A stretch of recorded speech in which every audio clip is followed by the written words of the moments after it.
Mortar fire in Eastern Democratic Republic of the Congo has killed 3 Tanzanian soldiers who were part of a Southern Africa force deployed to help government troops battling M23 rebels, officials said. The regional force sent soldiers to North Kivu province in December to help Kinshasa regain ground from the M23 militia in the lawless east. The force includes soldiers from regional military heavyweight South Africa, Tanzania, and Malawi. This unfortunate incident happened after a hostile mortar round had fallen near the camp, where they were staying, the 10-nation Southern African Development Community, SADC, said in a statement. It gave no further details.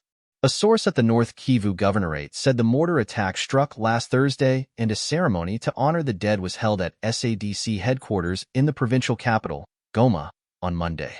A soldier from South Africa has also died in a hospital while being treated for health problems, the SADC statement said. After several years of dormancy, the mostly Tutsi M23, March 23 movement group took up arms again in late 2021 and has seized swaths of North Kivu province. Decades of violence. The region has been beset by violence in the decades since regional wars in the 1990s. The DRC, the UN and Western countries accuse Rwanda of supporting the rebels in a bid to control the region's vast mineral resources, an allegation Kigali denies. The force suffered its first losses in mid-February when 2 South African soldiers were killed by mortars at Mubambiro camp, near the town of Sake, about 20 kilometers, 12 miles, from Goma. A Congolese security source, asking not to be named, said the Tanzanian casualties happened at the same camp.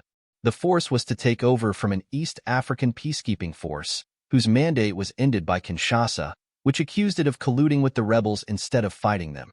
The UN mission in the DRC, MONUSCO, is also being wound down.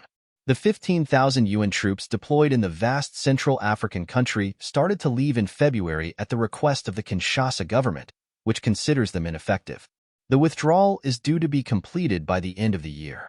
According to an internal UN document seen by AFP, M23 rebels have made new gains in the east after Indian UN troops abandoned positions near Goma. MONUSCO said in a note to staff that the current security situation is becoming increasingly volatile as M23 has reached the northern outskirts of Sake. The population of Goma has doubled to 2 million as refugees have fled the advance of the rebel group.